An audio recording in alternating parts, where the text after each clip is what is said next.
The stock market is drunk, folks. Yes, you heard me right. The stock market's drunk. Boy, we have a lot to get into in today's video, folks. A lot of stocks to talk about, a lot of things going on in the market, some huge moves in certain stocks, and I want to show you what's going on there, why it's going on. We'll talk about some opportunities in this market. Action-packed video. First off, starting out here, this is what I call the stock market being drunk, okay? Picture this scenario. You're about to go, I don't know, bar hopping with some buddies or something like that, okay? You're in your early 20s. Here we go, baby. And at first, you're like, let's party, man. We're going to have a great time. Then you have a few drinks, and you kind of reach that peak stage, right? Once you had a few drinks, it's like, oh, this is so much fun. I feel so sociable. I'm not, like, too wasted yet to, like, I don't know what I'm doing, but this is a lot of fun, right? So you're having a blast. And then slowly, as you have more and more drinks, it becomes a little less fun, right? And next thing you know, you're starting to slur your speech. You're stumbling everywhere. Everybody's like, oh, my gosh, that person had a few too many drinks, right? And then you're kind of, like, at a bad place, right? And then you kind of have that comeback. You kind of sober up a little bit. You're like, I'm fine, bro. Like, it's all good. I'm just only a little buzzed, okay? And next thing you know, it's a not a good situation. Let's just call it that. And today, Dow Jones Industrial Average definitely reminded me of that situation. Yeah, so busy video, folks. A lot to get into here today. Before we get into that, I want to announce something very exciting here that's coming in the Patreon squad. We're opening up a new tier with a Discord chat. And this baby is going to open 30 minutes before the market opens each trading day, and it's going to close 1 hour after the trading day is over. So if that's something you're interested in, that'll be the pinned comment down there. You also get access to see all the moves I'm making in the Patreon portfolio, which I am making moves in there in the next 24 hours.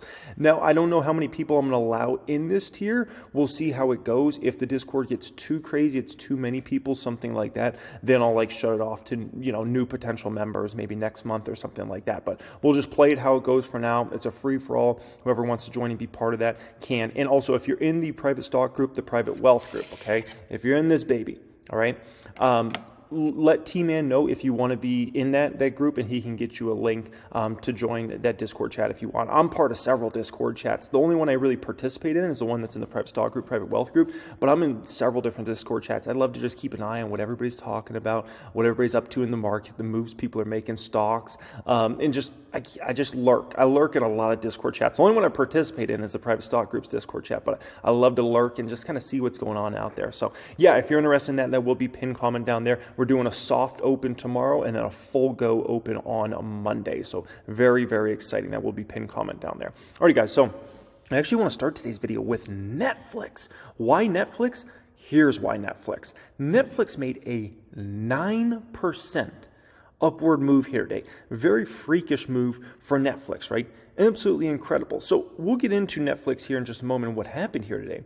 But I want everybody to remember, this stock's $320 today, okay? $320. This stock was about half the price it is. It was in the 160s in the summer of 2022. And what's important to remember about that is you have to work with urgency in the market. I'm sure there were people watching Netflix as it fell to $180, $170, $160-something, right?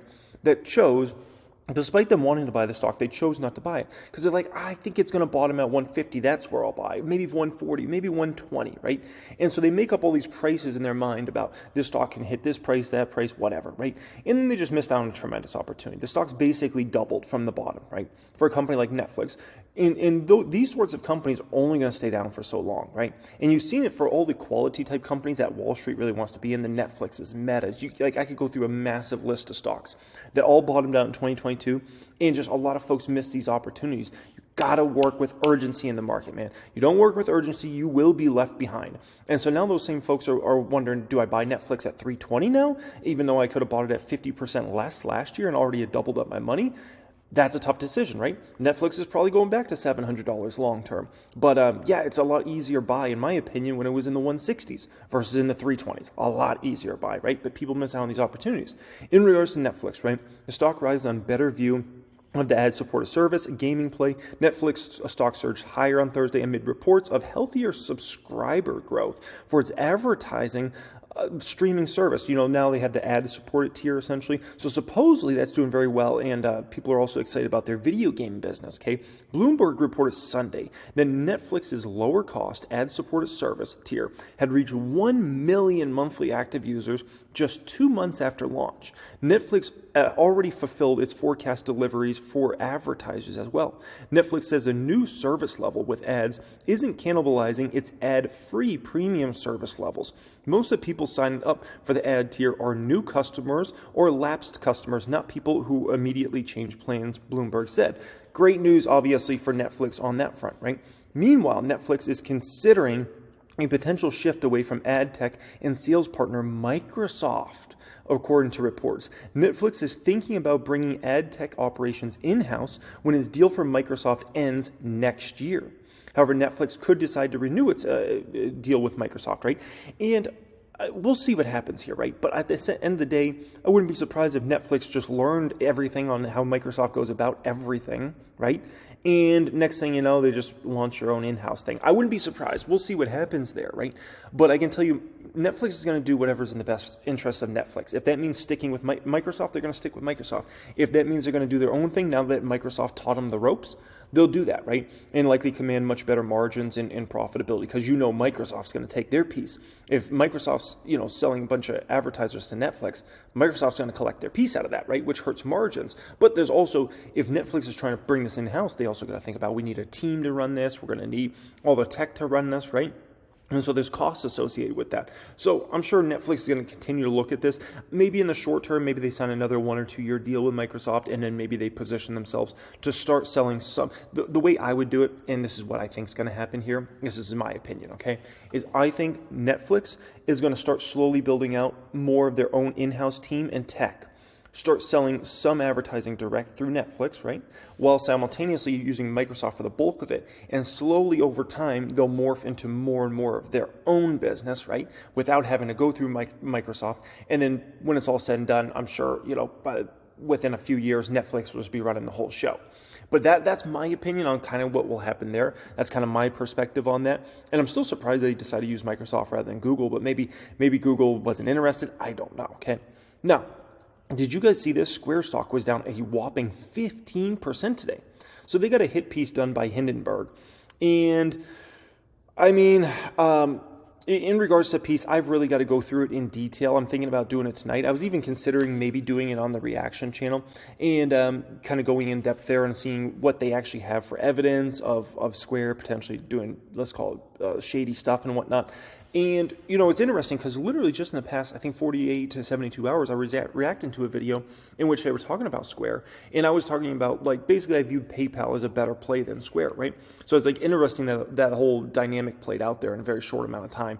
But nonetheless, folks, I still got to go through that whole report and see. Hindenburg puts out definitely a lot of reports on some companies, but it hurts bad, the stock price in the short term. And this could weigh on Square for a while here.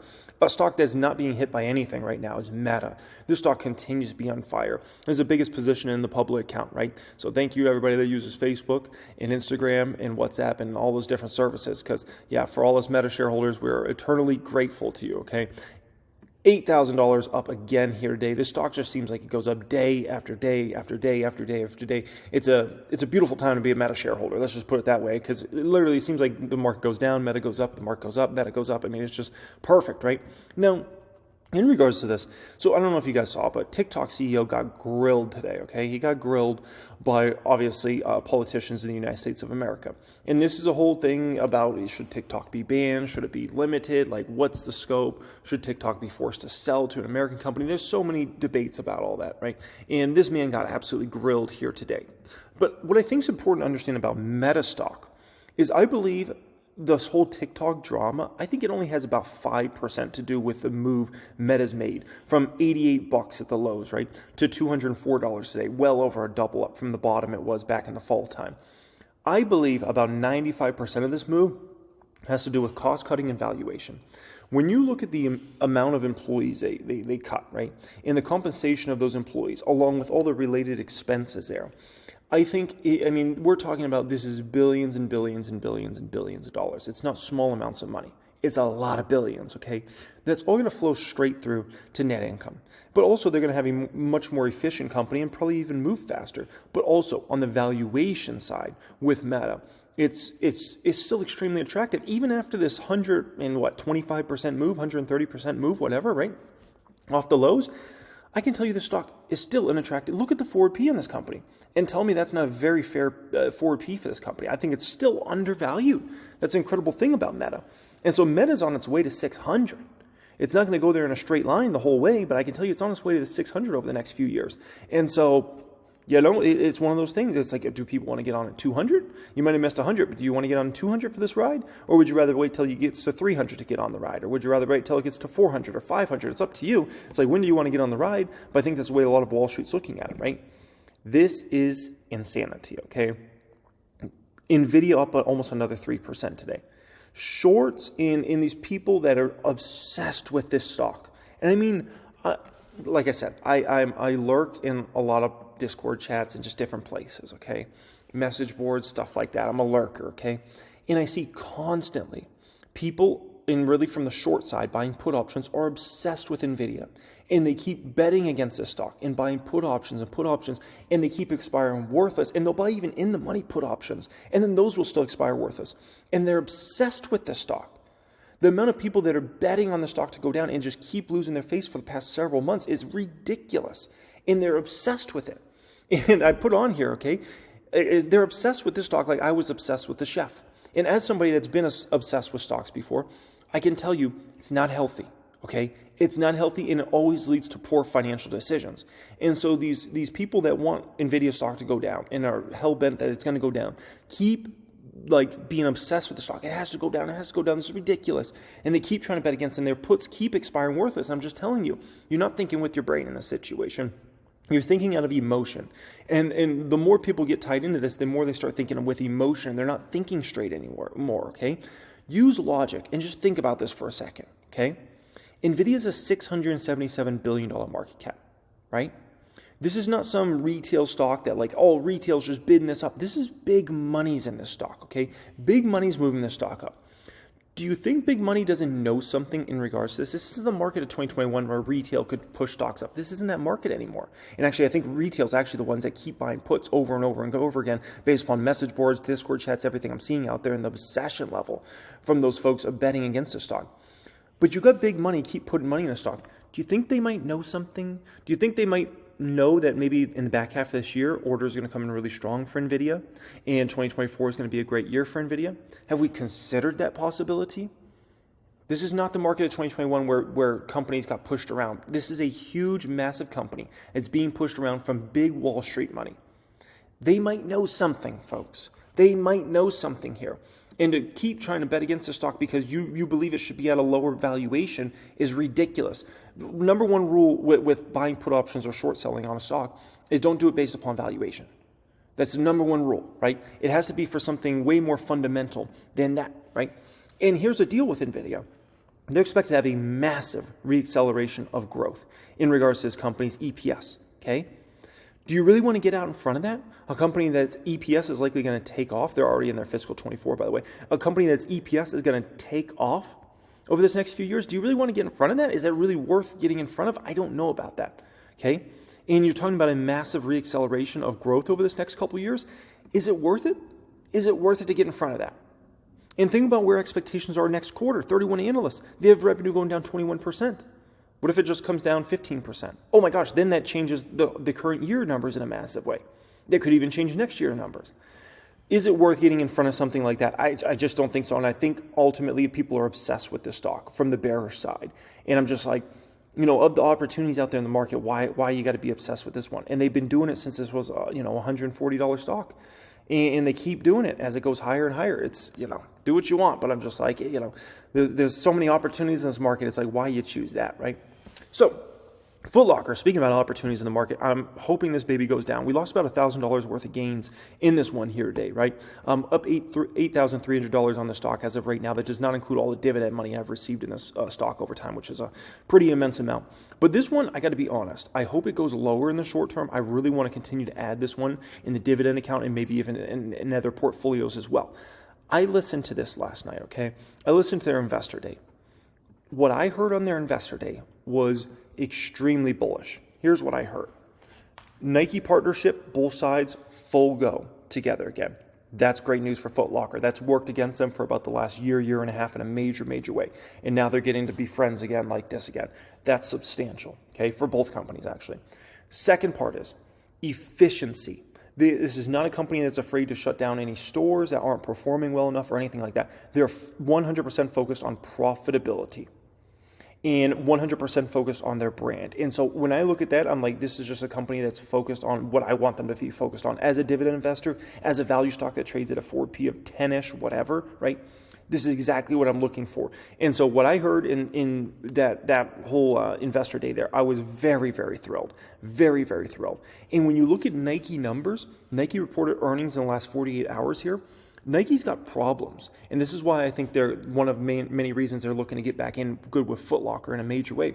Nike's gross margins fell to 43.3% for the quarter, a decrease of 3.3 percentage points. Due to higher markdowns and promotions, the company's had to liquidate its inventory. While Nike CEO John told investors last quarter he believes the company has passed its inventory peak, the company warned gross margins were expected to take a hit during the holiday quarter. Inventories were up 16% compared with a year ago period at $8.9 billion, which the company attributed to higher product input costs and elevated freight expense. Quarter over quarter, Nike offloaded about $400 million of inventories, right? And so Nike made a decision that they wanted to go much more in-house. They got greedy. I'll put it to you like this. Nike got greedy, okay? And they wanted to go more direct to consumer. They made this decision about a year or two ago now. And what Nike found is this is not a strategy that's smart for them. Partners like Foot Locker specifically are the best thing for Nike. They help that company in the biggest way. If you walk into a Foot Locker store, the marketing, the branding is phenomenal. It's as good as it can get, right? For a company like Nike. And so for them to break that relationship was a huge misstep, and now they're starting to find that out in a substantial way, right? And Nike's starting to say, oh, I think we might have messed up here and got a little greedy. Now, this is another stock that I think is a huge opportunity in this market right now. Cheesecake Factory, cake, okay? Obviously, they own Cheesecake Factory restaurant, North Italia, and a bunch of other brands that they're experimenting and seeing which one's going to be the next big success, right? But in regards to this one, 3% plus yield. They had a brutal 2022. And look at the way their EPS is expected to expand over this next couple of years. I mean, that's extraordinary, right? They had everything thrown at them in 2022. I mean, when you talk about one of the worst things that could happen running a restaurant, and that's anybody that comes from the restaurant industry and runs a restaurant, the worst thing that could pretty much happen to you is you have the cost of everything, of all your inputs, go through the roof, right? Whether it be eggs or anything that you have to, use as a product, right, for your inputs, which is exactly what happened in 2022, simultaneously with wages going up substantially as well, simultaneously with consumer confidence being in a bad spot. If you put all those pieces together, it's a disaster. It's a horrible situation. There's nothing worse than all that happening. And ask anybody that runs a restaurant, they'll tell you that it doesn't get much worse than that. That's brutal, okay? And so if you're wondering, if you look around your town or city and you've seen a lot of restaurants go under over the past several months, it's because they got absolutely brutalized. And then they might have tried to go up on customers and the customers weren't having it or whatever, right? But nonetheless, this company is expected to get in a much better place with solid revenue growth for this company, right? And you might ask yourself, well, what if a recession happens? What if unemployment goes up? Are you concerned about that at all for Cheesecake Factory? Absolutely not, okay? This is their business over time. This was 2008, 2009, 2010, with an unemployment rate of like 10% on those years, right? Disaster. And look at how profitable this company was, even during that sort of time period, right? Check out free cash flow during those years. I mean, so if you're asking me, am I worried, like if there is a recession, if unemployment goes up, right? Anything like that, 0% worried about a stock like this, 0% worried. They already had the two worst scenarios play out for them that could have played out. One was 2020 when all of a sudden the government said, oh, all restaurants are closed. That screwed them over in the worst way, right? Like there's nothing worse than literally you have to close all your restaurants. That's the bottom, okay? From there, the next worst thing that can happen to you is you get hit with massive hyperinflation that, just destroys your business model, right? And even that, they still weathered the storm and still put up a very profitable year for the company. So I'm 0% worried about this company. In good economy, bad economy, okay economy, it doesn't matter. They'll be just fine, okay? RH, so Restoration Hardware, high-end furniture company that I'm keeping an eye on, they're reporting earnings next week, all right? And this one I'm intrigued about. I can't wait to see what they report for earnings. My hope is this baby goes down, okay? I'm hoping it goes under $200.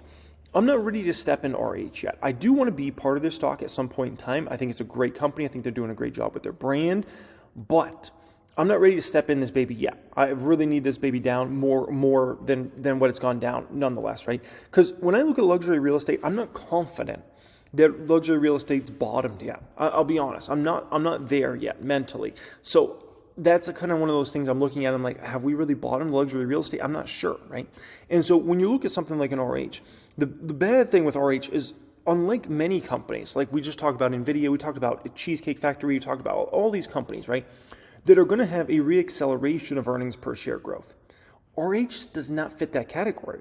RH's earnings per share is expected to get worse and worse this year, next year, okay? Now, whether that happens, we still got to see, just like the other companies, right?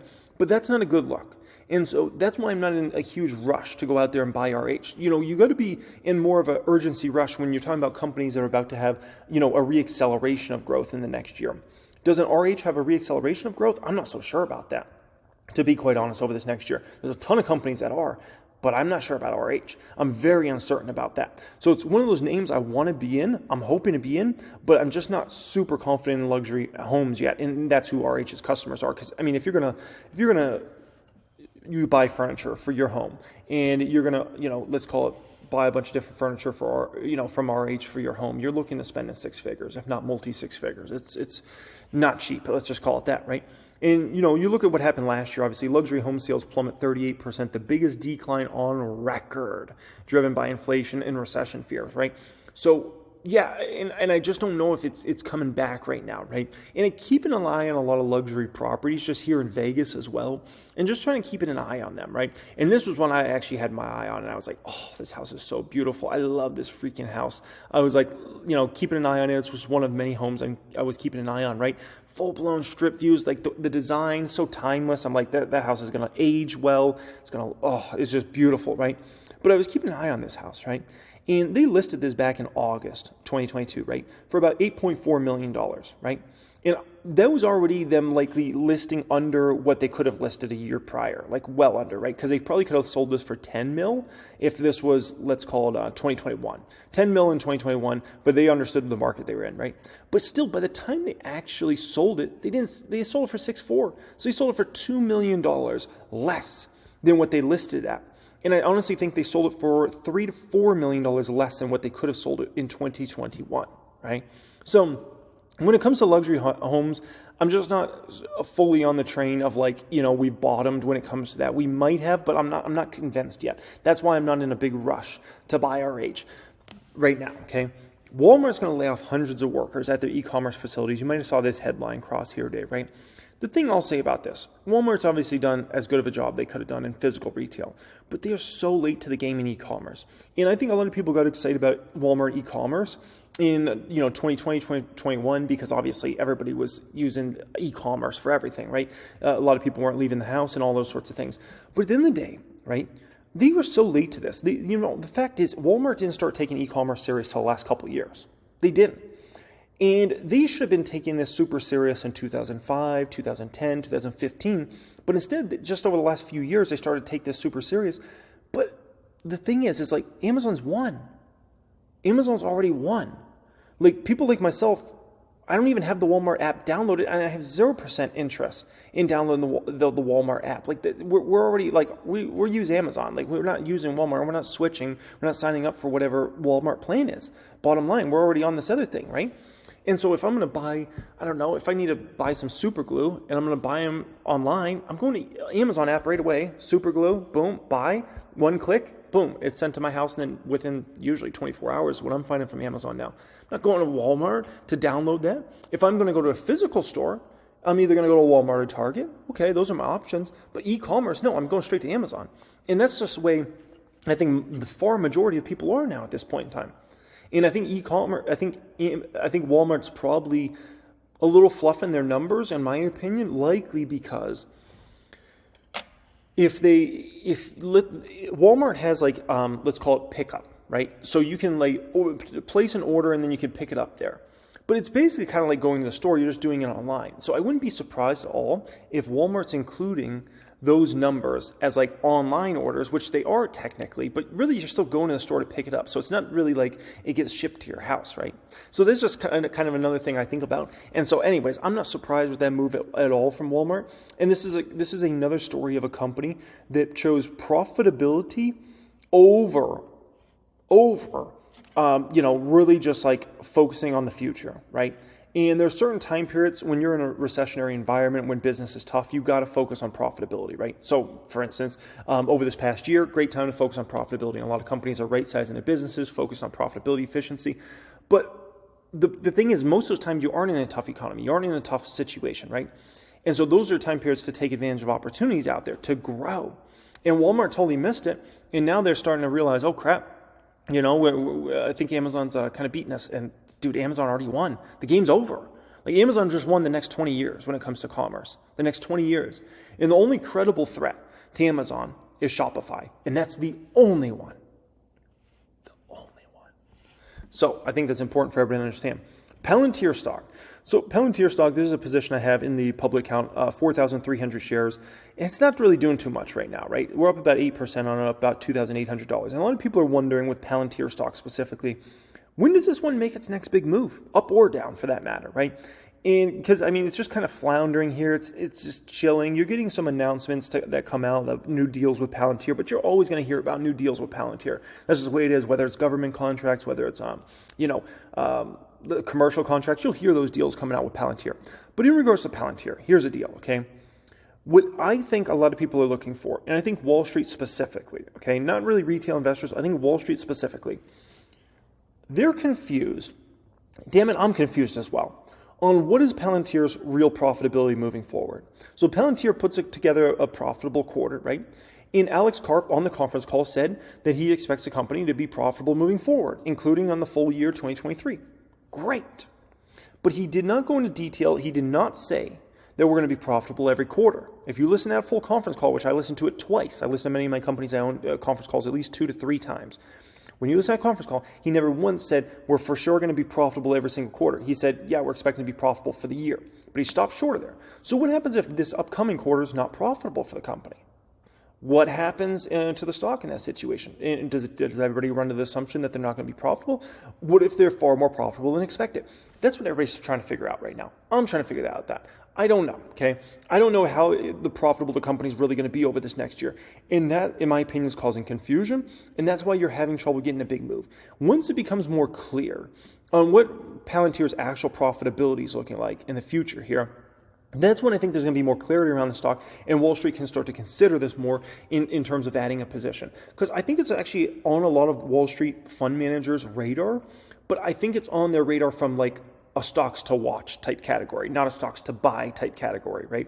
They're just keeping an eye. They want to see how these numbers develop over the next few quarters, and then they'll make a decision. So that's my opinion on this. If Palantir starts putting together some really, really nice profitable quarters, and you see a dynamic evolve here in which the company, let's call it, starts being more profitable than folks expect, that's when Wall Street starts to jump on this bandwagon. That's when you get the stock back to $10, $12, and you start the momentum kind of rolling from there.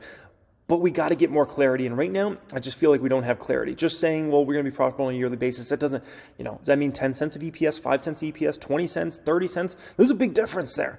Big difference between if this company's going to be, let's call it 5 cents of profitability or 20 cents or 25 cents. There's huge differences there, okay? Now, Estelle, somebody asked me recently, what's my plan with Estelle? Obviously, I have a bunch of call options that are hedge, and they're doing very, very well in regards to Estelle, right? So my view of this is I will sell those calls if the market tanks heavy in the summer and the fall. If that happens, that's when I go ahead and cash out of those and move those into long positions. My goal with that has never really been to make money. It's to add protection. It's protection, right? It's not like I want to utilize that really. And so my thing with that is just in case the Dow drops huge, we have some sort of market crash this year, I'm going to make a ton of money off that. It would be tens of thousands of dollars, if not hundreds of thousands of dollars I would make on that. Then I would flip it into long positions. But my hope is all those options expire near worthless because they all expire right around January 2024, right? And I'll do another hedge next year as well, by the way. I'm going to hedge every year moving forward at this point in time. But my goal is, because at the end of the day, if those expire worthless, that means the market did tremendous. right? And I'm always net super long. So we'll see what happens. But yeah, if the market tanked at all for whatever reason over this next 3 to 6 months, when that big tank action is happening, if the VIX was spiking huge, that's when I go cash out of those for likely tens of thousands of dollars profits or hundreds of thousands of dollars profit and go ahead and move that into long positions at that particular time. But I'm not in any sort of rush. I've already written those off in my mind in terms of hoping those expire worthless. So it doesn't matter what happens there, like I'm in a kind of a win situation, right? So that's kind of my thought process in regards to that, right? Now, for folks out there, you've got to understand the market we've been participating in for the last year here, okay? This is just the past 12 months. You had sky-high inflation, the highest inflation we've seen since the 1970s. We've had the Fed raising at the fastest clip they've ever raised at. They've never raised faster on a percentage basis than they raised this over this past year, okay? We've had a lot of weakness in company earnings. We've had to deal with bank runs, literally banks going under, right? We had the first, let's call it battle in Europe since that time, right? I don't even want to use the W word because I don't know if it gets demonetized or what, which is a shocking thing to happen. We had the worst consumer confidence in history in 2022, summer of 2022, right? We've never seen it that bad before. So think about everything that's been thrown at this market, right? And now imagine things just slowly start to get a little better over the next 6 months, 12 months, 18 months, right? What do you think is going to happen to the market in that scenario? Think about these things for a moment, right? And you got to understand, like when you talk about that, none of these I put up here are small things. The worst inflation since the 1970s is not a small thing that's been thrown at the market. The Fed raising at the fastest clip ever in history is not a small thing. Bank runs, that's not a small thing. This is not a small thing. The weakest consumer confidence ever, that goes back decades and decades and decades, they've been doing that consumer confidence survey, right? That's not a small thing. So you got to understand, if we can just start getting some things to go our way over the next 6, 12, 18 months, do you know what's going to happen to the market? Oh my gosh, okay? The baby will be a rocket ship if we can just start getting a few things to go our way. A few things. Because Lord knows we haven't had a damn thing go our way for over a year now, right? So think about that for a moment. I think it's very important to keep an eye on that and just consider that, right? And that's why you have to work with urgency. You have to take advantage of these opportunities in the market because you will be left behind if you're not taking advantage of these crazy time periods that you go through where stocks get destroyed 30, 40, 50, 60, 70, 80% or whatever, right? Of great companies, a lot of great companies. Got to take advantage of those. Add to your portfolio, build out a beautiful fortress portfolio that has 10, 15, 20 stocks in it, right? Great balance sheets, great growth profiles. If it's dividend stocks, pay you great yields, lower payout ratios, and boom, you can have a lot of success in this market. But you can't wait on the sidelines forever. I can tell you, just watch opportunities, and then you'll be getting in when the coast is clear, and you'll be buying stocks at 50%, 100%, 150%, 200% premiums. That is what people have to do right now. You want to buy Meta stock right now. You're buying it for 30%-ish premium for between what you could have just bought it for a few months ago. Think about these things for a moment, right? And so let that kind of marinate. I appreciate everybody joining me as always. If you're looking to take advantage of our new Discord chat, that's going to be open 30 minutes before the market opens, and it's going to close an hour after the market closes every trading day. Check out the pinned comment down there to join us in there. Like I said, I'm going to keep it open for everybody for right now, and then if it gets too crazy, then I'll limit how many new members can join in the future if it gets too crazy over the next few weeks. But yeah, appreciate y'all joining me. Much love as always, and have a great